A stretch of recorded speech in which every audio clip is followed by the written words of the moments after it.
여러분이 잘못 알고 계실 수 있는 건강 상식 10가지를 알려드리겠습니다. 첫 번째, 속이 쓰릴 때 우유를 마시는 것이 좋다. 우유가 약알칼리성이기 때문에 속쓰림에 잠시 도움이 될 수는 있지만 사실 우유를 마시면 오히려 더 많은 위산이 분비되어 위에 부담을 줄 수 있습니다. 따라서 위가 약한 분들은 우유 섭취를 주의해야 합니다. 두 번째, 저녁 6시 이후 금식하는 것이 숙면에 좋다. 숙면을 위해서는 트립토판이라는 아미노산이 필요합니다. 이 성분은 식사를 통해 공급되며 취침 3시간 전에 식사를 하는 것이 수면 유도에 도움이 됩니다. 너무 일찍 금식하는 것이 오히려 수면을 방해할 수 있습니다. 세 번째, 식후 바로 양치하는 것이 좋다. 식후 즉시 양치를 하면 오히려 치아가 손상될 수 있습니다.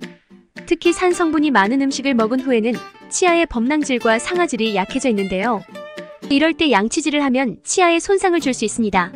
식후 30분에서 1시간 정도 후에 양치하는 것이 좋습니다.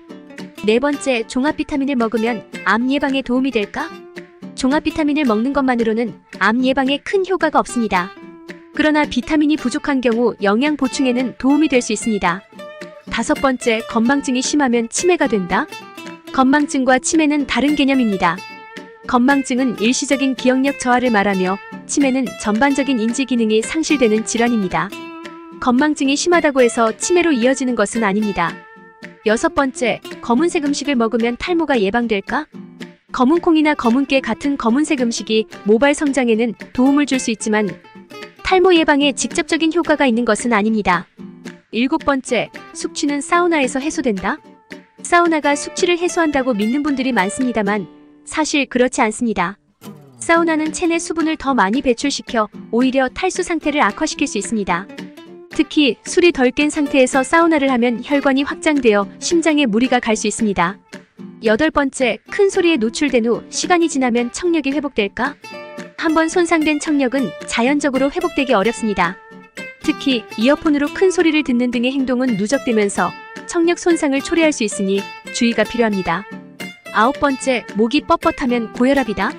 목이 뻣뻣하다고 해서 꼭 고혈압 때문인 것은 아닙니다. 대부분의 경우 스트레스나 근육 긴장으로 인한 증상일 수 있습니다. 마지막으로 위장병 환자에게는 죽이 가장 좋다. 위장병이 있을 때 죽을 먹는 것이 항상 좋은 것은 아닙니다. 일반 음식도 잘 씹어 먹으면 소화되는 과정에서 죽과 비슷한 상태로 변합니다. 오히려 죽만 먹을 경우 영양 불균형을 초래할 수 있으므로 다양한 영양소를 골고루 섭취하는 것이 중요합니다.